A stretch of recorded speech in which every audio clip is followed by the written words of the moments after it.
Okay, here we have the Canature Water Group 95 MTS triplex water softener system. Each one of these tanks holds 5 cubic feet of resin media. They each have their own independent brine tank. Water was tested this morning before this video and determined to be 10 grains per gallon hard. I've then set that into the controller. We've also selected a standard salt setting, which means the unit is going to consume 10 pounds per salt per cubic foot per regeneration. So that means we need to have a minimum 50 pounds of salt inside this brine tank at all times to be prepared for any regeneration that might come up. Each one of these tanks will have a maximum capacity of 13,500 gallons of water before a regeneration is required. Total system, all 3 tanks combined, you have a total capacity of 40,500 gallons of water. Over here is the main controller, which does control all 3 units.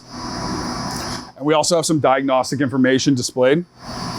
Here you can see that tank 2 is currently online and has 17% of its overall capacity remaining.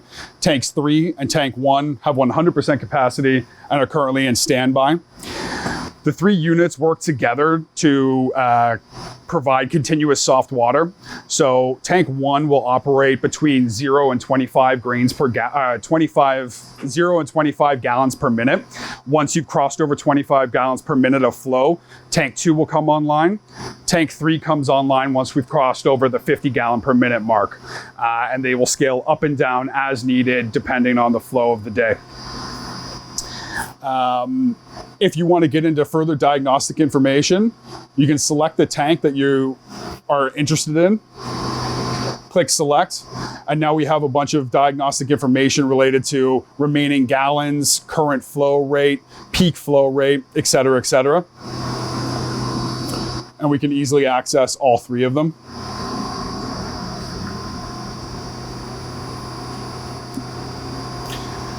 If you need to perform a manual regeneration on any one of these tanks, select the desired tank, hold down the set reset button, and a menu will pop up allowing you to select whether you would like to regenerate right away. Okay, so should you ever need to move the valve through the various positions manually, you can do that by pressing this red button here and simply turning the Allen key, always counterclockwise.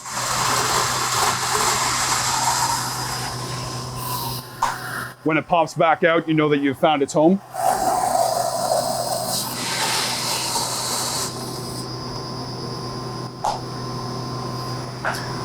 The other thing I'd like to point out up here. So this is a sight class indicating whether the valve is in its open or closed position. It's horizontal, means that it's closed. Should the line be vertical, it means that the valve is open. Strongly recommend that annual inspection on the systems is performed. Taking a look at the valve head internal components, making sure that they're clean and functioning properly. We would also recommend that you purchase a hardness test kit and do bi-monthly testing of the water to ensure that we have soft water coming through the system. Issues to watch out for: extremely high levels of water inside the brine tank. Typically the water sits somewhere around that area. If it was to ever crest, come up very, very high, that could indicate that there's a problem with the system. Also, if you have water running to the drain on a constant basis and none of the units are currently in bypass, that can be an issue, or an indication that you have a problem system. I've also written down a list of common parts that would be required should maintenance be required.